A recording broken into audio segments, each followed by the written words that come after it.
Metal और non metal में जो ये सबसे पहली वीडियो है, इसमें हम पढ़ेंगे मेटल्स की प्रॉपर्टीज़, जिसमें फिजिकल प्रॉपर्टीज़ आएंगी और केमिकल प्रॉपर्टीज़ आएंगी और जनरल इंट्रोडक्शन है मेटल की।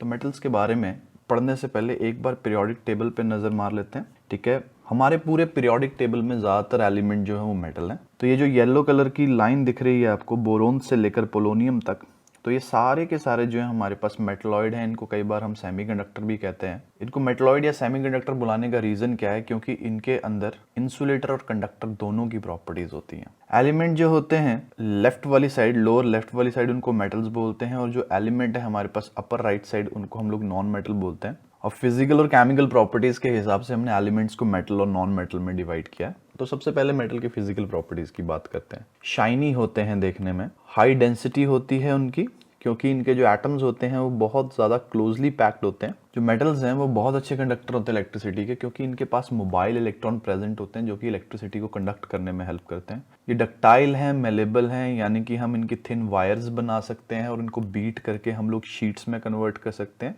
जो मेटल्स हैं इनके मेल्टिंग और बॉइलिंग पॉइंट हाई होते हैं, बिकॉज इनके अंदर स्ट्रॉन्ग फोर्सेज ऑफ अट्रैक्शन होती हैं। लेकिन इसके लिए भी एक्सेप्शन है। जो हमारे पास मरकरी और अल्कली मेटल होते हैं वो सॉफ्ट होते हैं, ये स्ट्रॉन्ग होते हैं, टफ होते हैं। जो मेटल्स होते हैं वो गुड कंडक्टर होते हैं हीट के, बिकॉज इनके पास मोबाइल इलेक्ट्रॉन प्रेजेंट होते हैं। तो कंडक्शन का, चाहे वो इलेक्ट्रिसिटी कंडक्शन हो चाहे वो हीट की कंडक्शन हो, उसका रीजन जो है वो सेम है, that is presence of mobile electron. ये रूम टेम्परेचर पे सॉलिड स्टेट में एग्जिस्ट करते हैं, मरकरी को छोड़ के। जो मरकरी है वो मेटल है जो लिक्विड स्टेट में एग्जिस्ट करता है। तो फिजिकल प्रॉपर्टीज को डिटेल में पढ़ते हैं। सबसे पहली बात, फिजिकल स्टेट। ऑलमोस्ट सारे के सारे जो मेटल्स होते हैं वो सॉलिड होते हैं रूम टेम्परेचर पे, मरकरी को छोड़ के। जो मरकरी है और जो गैलियम है, ठीक है, ये रूम टेम्परेचर पे लिक्विड स्टेट में एग्जिस्ट करते हैं। मेलेबिलिटी, जो मेटल्स होते हैं हम उनको बीट करके थिन शीट्स में कन्वर्ट कर सकते हैं, इसको मेलेबिलिटी बोलते हैं। इसी वजह से हम मेटल्स की लंबी लंबी शीट्स बना सकते हैं, जैसे एल्यूमिनियम की, कॉपर की, जिंक की। हार्डनेस की अगर मैं बात करूं, जो मेटल्स होते हैं वो जनरली हार्ड होते हैं, जैसे आयरन, कोबाल्ट, निकल। कुछ एक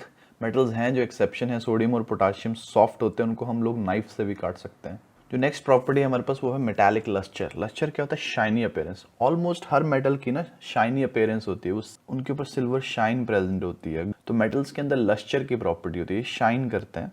डक्टिलिटी की अगर मैं बात करूं तो हम मेटल्स को थिन वायर्स में ड्रॉ कर सकते हैं। जैसे 100 ग्राम ऑफ सिल्वर अगर हम लें तो हम उसकी 200 मीटर लंबी वायर ड्रॉ कर सकते हैं। साउंड की अगर मैं बात करूं, अगर हम मेटल को मेटल के साथ स्ट्राइक करते हैं तो सोनोरस जो टिनिंग साउंड होता है वो प्रोड्यूस होता है। इसलिए जो मेटालिक वायर्स होती हैं उनको म्यूजिकल इंस्ट्रूमेंट बनाने में भी यूज करते हैं। कंडक्शन की बात करूं तो जो मेटल्स होते हैं वो अच्छे कंडक्टर हैं हीट और इलेक्ट्रिसिटी के, बिकॉज उनके अंदर ना मोबाइल इलेक्ट्रॉन प्रेजेंट होते हैं। उनके आउटर मोस्ट शेल के अंदर फ्री इलेक्ट्रॉन प्रेजेंट होंगे, जिसकी वजह से वो कंडक्शन की प्रॉपर्टी शो करते हैं। डेंसिटी की अगर मैं बात करूं तो इनमें जो एटम्स होते हैं वो क्लोजली पैक्ड होते हैं, जिस वजह से इनकी डेंसिटी बहुत ज़्यादा हाई होती है। तो हमारे पास जो इरिडियम और ऑस्मियम है उसकी डेंसिटी मैक्सिमम है, और जो लिथियम है उसकी डेंसिटी सबसे कम है मेटल्स में। मेल्टिंग और बॉइलिंग पॉइंट की अगर बात करूं तो हमारे पास जो मेटल्स होते हैं यूजुअली उनके मेल्टिंग और बॉइलिंग पॉइंट बहुत ज़्यादा हाई होते हैं। जैसे आयरन, कोबाल्ट, निकल हैं, उनके मेल्टिंग और बॉइलिंग पॉइंट हाई हैं। टंगस्टन का मेल्टिंग पॉइंट हाई है। कुछ एक एक्सेप्शन है इसमें, अल्कली मेटल जो होते हैं उनके मेल्टिंग और बॉइलिंग पॉइंट लो होते हैं। स्ट्रेंथ की अगर मैं बात करूं तो ज़्यादातर मेटल जो होते हैं वो स्ट्रांग होते हैं, उनकी टेंसाइल स्ट्रेंथ बहुत ज़्यादा होती है। इसी वजह से हम लोग कॉपर, आयरन को बिल्डिंग्स बनाने के लिए यूज़ करते हैं। कलर की बात करूं तो ऑलमोस्ट सारे मेटल जो होते हैं वो ग्रे कलर के होते हैं, except gold and copper. Gold जो होता है वो येलो कलर का होता है और जो कॉपर होता है वो रेडिश ब्राउन कलर का होता है। ये कुछ एक क्वेश्चन है, give an example of metal which is a liquid at room temperature. Mercury can be easily cut with knife. Sodium होगा इसका answer. Is the best conductor of heat. सबसे अच्छा कंडक्टर जो है हीट का वो है silver. Is a poor conductor of heat. अगर मैं पुअर कंडक्टर ऑफ हीट की बात करूं तो वो है हमारे पास मर्करी और लेड। जो सेकंड क्वेश्चन है हमारे पास वो है explain the meaning of malleable and ductile. Malleable तो मैंने बताया था, हम मेटल्स को बीट करके थिन शीट्स में कन्वर्ट कर सकते हैं, और डक्टिलिटी के हिसाब से हम मेटल्स की लॉन्ग वायर्स ड्रॉ कर सकते हैं। जो नेक्स्ट पार्ट है हमारे पास वीडियो का, उसमें हम लोग केमिकल प्रॉपर्टीज के बारे में पढ़ेंगे मेटल्स की। तो अगर मैं केमिकल प्रॉपर्टीज की बात करूं मेटल की, तो सबसे पहले इसका रिएक्शन है ऑक्सीजन के साथ, जिसको हम डिटेल में पढ़ेंगे। फिर उसका रिएक्शन है वाटर के साथ, फिर रिएक्शन है डाइल्यूट एसिड के साथ। अगर ऑक्सीजन के साथ रिएक्शन की बात करूं तो मेटल जब भी ऑक्सीजन के साथ कंबाइन करते हैं वो मेटल ऑक्साइड्स बनाते हैं। जैसे मेरे पास एग्जांपल है, पोटाशियम ऑक्सीजन के साथ रिएक्ट करके पोटाशियम ऑक्साइड बनाएगा। अगर मैं वाटर के साथ रिएक्शन की बात करूं तो मेटल जब भी वाटर के साथ रिएक्ट करते हैं हैं वो मेटल हाइड्रोक्साइड और हाइड्रोजन गैस देते हैं। जैसे सोडियम को हमने वाटर में रखा तो वो हमारे पास NaOH और हाइड्रोजन गैस देगा।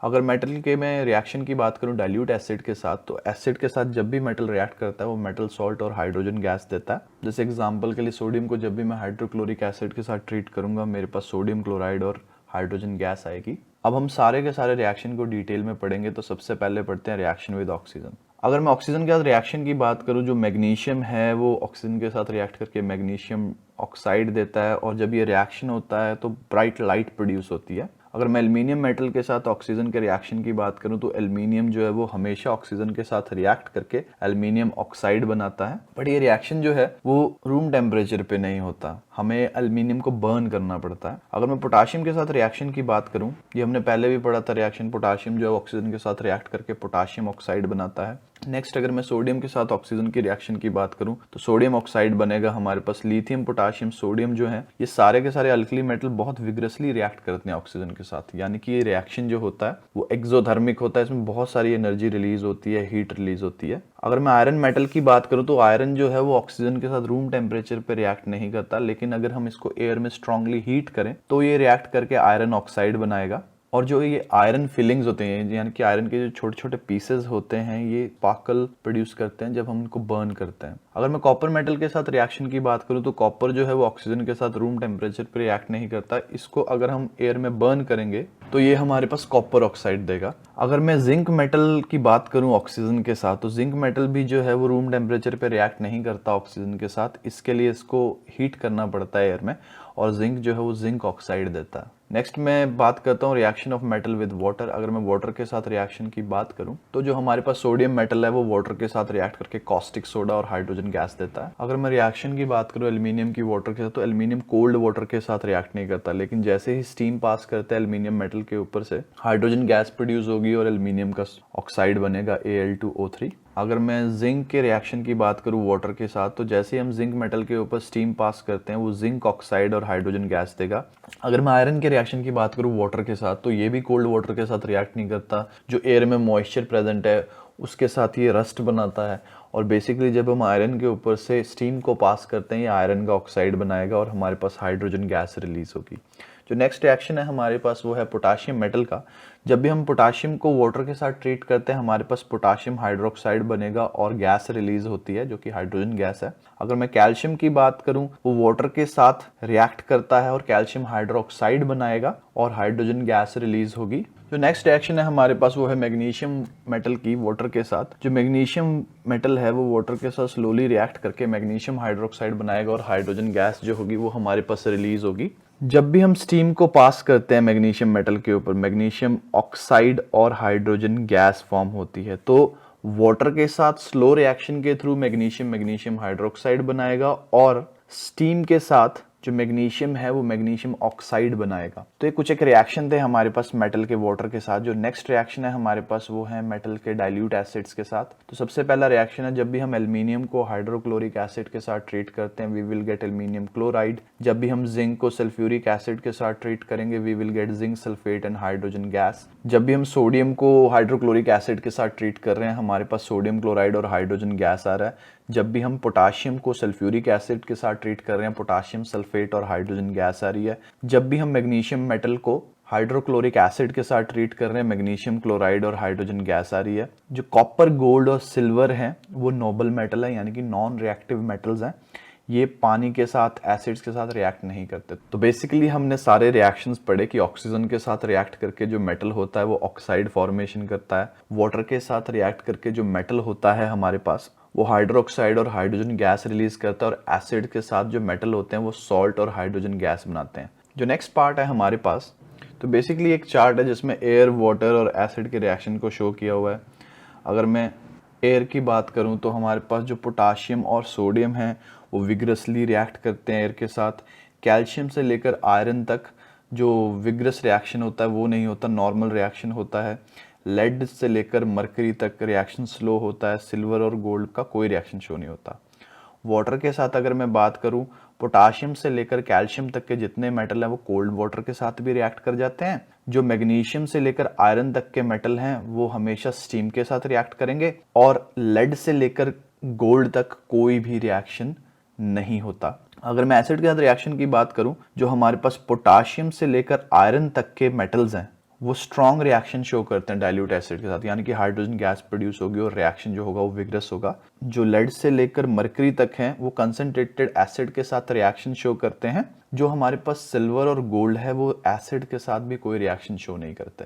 तो बेसिकली मेटल ऑक्साइड्स की केमिकल प्रॉपर्टीज पढ़ते हैं। मेटल ऑक्साइड जो है वो हमने एसिड बेसिस सॉल्ट में भी पढ़े होते हैं। मेटल ऑक्साइड एक्चुअली में ना बेसिक बिहेवियर शो करते हैं। तो मेटल ऑक्साइड बेसिक होते हैं नेचर में। जो एक्वस सोल्यूशन होता है मेटल ऑक्साइड का वो रेड लिटमस को ब्लू टर्न कर देता है। अगर मैं रिएक्शन की बात करूं ऑक्साइड्स के वाटर के साथ, तो हमारे पास ज़्यादातर मेटल ऑक्साइड जो होते हैं वो इनसॉल्युबल होते हैं। अल्कली मेटल ऑक्साइड जो होते हैं वो सॉल्युबल होते हैं वाटर के अंदर। जो अल्कली मेटल ऑक्साइड होते हैं वो स्ट्रॉन्ग बेस बनाते हैं जब भी उनको वाटर के साथ ट्रीट किया जाता है। जैसे हमारे पास सोडियम ऑक्साइड को जब भी हम वाटर के साथ ट्रीट करते हैं हमारे पास सोडियम हाइड्रोक्साइड प्रोड्यूस होगा। जब भी हम मैग्नीशियम ऑक्साइड को वाटर के साथ ट्रीट करते हैं मैग्नीशियम हाइड्रोक्साइड प्रोड्यूस होगा। जब भी हम पोटाशियम ऑक्साइड को वाटर के साथ ट्रीट करेंगे पोटाशियम हाइड्रोक्साइड प्रोड्यूस होता है। जो नेक्स्ट है हमारे पास जिंक ऑक्साइड और एल्यूमिनियम ऑक्साइड जो तो वो एम्फोटेरिक बिहेवियर शो करते हैं। कहने का मतलब ये है कि ये एसिडिक बिहेवियर भी शो कर सकते हैं और बेसिक बिहेवियर भी शो कर सकते हैं। जैसे मैं जिंक ऑक्साइड को अगर NaOH के साथ ट्रीट कर रहा हूँ, न्यूट्रलाइजेशन रिएक्शन हो रही है, हमारे पास सोडियम जिंकेट फॉर्म हो रहा है और वाटर बन रहा है। अगर मैं zinc oxide same zinc oxide को अगर मैं HCl के साथ ट्रीट कर रहा हूँ तो मेरे पास जिंक क्लोराइड और वाटर फॉर्म हो रहा है। तो बेसिकली हो क्या रहा है, मैं जिंक ऑक्साइड को अगर बेस के साथ ट्रीट कर रहा हूँ या जिंक ऑक्साइड को एसिड के साथ ट्रीट कर रहा हूँ, हमारे पास सॉल्ट प्लस वाटर की फॉर्मेशन हो रही है। वैसे ही अगर मैं एल्यूमिनियम ऑक्साइड की बात करूं, अगर मैं इसको बेस के साथ रिएक्ट करूंगा, जैसे मैं इसको NaOH के साथ रिएक्ट कर रहा हूं, तो मेरे पास सॉल्ट प्लस वाटर फॉर्म हो रहा है जो कि न्यूट्रलाइजेशन रिएक्शन है। सेम अगर मैं एल्यूमिनियम ऑक्साइड को एसिड के साथ ट्रीट करूंगा तो मेरे पास एल्यूमिनियम क्लोराइड और वाटर प्रोड्यूस हो रहा है। तो ये कुछ एक रिएक्शन थे मेटल ऑक्साइड के वाटर के साथ। हमने ये पढ़ा कि जो मेटालिक ऑक्साइड होते हैं वो बेसिक होते हैं नेचर में, लेकिन जो जिंक और एल्यूमिनियम के ऑक्साइड है वो एम्फोटेरिक है नेचर में। तो नेक्स्ट हमारे पास आती है रिएक्टिविटी सीरीज। अगर मैं रिएक्टिविटी सीरीज की बात करूं तो रिएक्टिविटी सीरीज में जो सबसे ज्यादा रिएक्टिव मेटल है उनको टॉप पे रखा गया है, जो लीस्ट रिएक्टिव है उनको बॉटम पे रखा गया है। तो बेसिकली हमारे पास मेटल्स की जो ये अरेंजमेंट है इंक्रीजिंग और डिक्रीजिंग ऑर्डर ऑफ रिएक्टिविटी के हिसाब से उसको हम रिएक्टिविटी बोलते हैं। जो बॉटम पे हमारे पास मेटल्स हैं वो लीस्ट रिएक्टिव है, इनको हम लोग नोबल मेटल बोलते हैं। जो सबसे ज्यादा एक्टिव मेटल है वो है पोटाशियम, ये टॉप पे आता है हमारी रिएक्टिविटी सीरीज में। और जो गोल्ड है वो सबसे लीस्ट रिएक्टिव है इसलिए वो बॉटम पे आता है। अभी जो मैंने रिएक्टिविटी सीरीज दे रखी है इसमें हाइड्रोजन को मेंशन नहीं किया हुआ, लेकिन हमारी रिएक्टिविटी सीरीज के अंदर हाइड्रोजन भी मेंशन है। वो एक नॉन मेटल है, स्टिल उसको हमने इस कैटेगरी में रखा होता है बिकॉज जो हाइड्रोजन होता है वो बड़ी जल्दी इलेक्ट्रॉन लूज करके H पॉजिटिव आयन बना देता है। अब जो ये एक्टिविटी सीरीज है उससे कुछ एक पॉइंट क्लियर हो जाते हैं। पहले जो हायर मेटल है रिएक्टिविटी सीरीज में वो ज्यादा रिएक्टिव है, उनके रिएक्शन फास्ट होंगे, एक्सोथर्मिक होंगे, और ये भी इंप्लाई करता है कि जो भी रिएक्टिव मेटल के रिएक्शन होंगे उनको रिवर्स कर पाना मुश्किल होगा। जो रिएक्टिविटी सीरीज होती है उसको एस्टैब्लिश करने के लिए हम लोग रिएक्शन को स्टडी करते हैं वाटर, ऑक्सीजन और एसिड के साथ जो भी रिएक्शन शो करते हैं मेटल्स। अगर मैं जनरल रिएक्टिविटी की बात करूं तो कुछ एक ट्रेंड ऐसे हैं हमारे पास। डाउन द ग्रुप जो कि अल्कली मेटल है उनकी रिएक्टिविटी जो है वो इंक्रीज करती है। सेकंड ग्रुप जो है जो अल्कलीन अर्थ मेटल का है उसमें कैल्शियम ज्यादा रिएक्टिव होता है मैग्नीशियम से। अगर मैं अल्कली और अल्कलीन मेटल की बात करूं तो हमारे पास अगर सेम पीरियड में मूव करूंगा तो ग्रुप 1 वाले जो मेटल्स होते हैं वो ज्यादा रिएक्टिव होते हैं ग्रुप 2 के मेटल से, ग्रुप 2 वाले ज्यादा रिएक्टिव होंगे ग्रुप 3 से, और ये तीनों के तीनों